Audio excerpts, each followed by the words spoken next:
શું નામ છે તમારું? વિશાલભાઈ. શું તકલીફ હતી? સાયન્ટિકા. કેટલા ટાઈમથી પરેશાન હતા? 5-7 વર્ષ થયા. અત્યારે આપણે કેમ છો? રિલેક્સ થઈ ગયા? હા, બરોબર છે. મેં કીધું એ નિયમનું પાલન કરજો હો ને, પાકું? કઠોળ નહીં ખાવાનું, બટેટા નહીં ખાવાના, ઓકે? રોજ ગેસની ગોળી એક લેવાની, પાક્કું? શું નામ છે તમારું?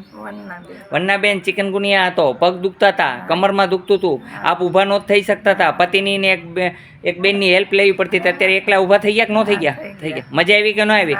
બાપુ દાંત કઢવા કરે કા? સારું લાગે છે ને? અહીંયા હનુમાનજી મજા આવે ને? તમને કેમ છે?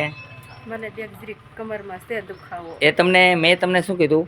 શરીર છે તમારું છે જ, અને મેં તમને કીધું હાવ ફ્રી થઈ જશો. દવા લેશો ને તમે છે જ કમરની, એટલે હાવ રેડી થઈ જશે. ખાલી તેલ લગાડવાનું છે. હું અહીં તેલ લગાડતો કોઈને નથી. જે અત્યારે નવી ટેકનિકથી તેલ બનાવે ઘરે લગાડવાનું.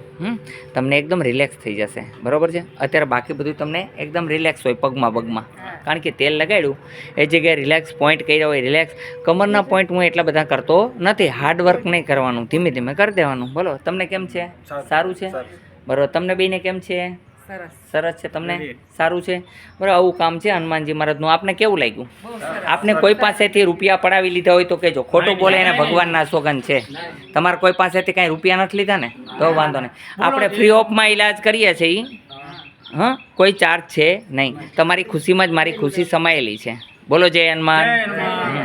અહીંયા આવવા માટે આટકોટથી ગરણીથી થોરખાણ રોડ ઉપર આદેશ આશ્રમ આવેલો છે. અહીંનો સમય સવારે 9 થી 12, સાંજે 4 થી 6 છે.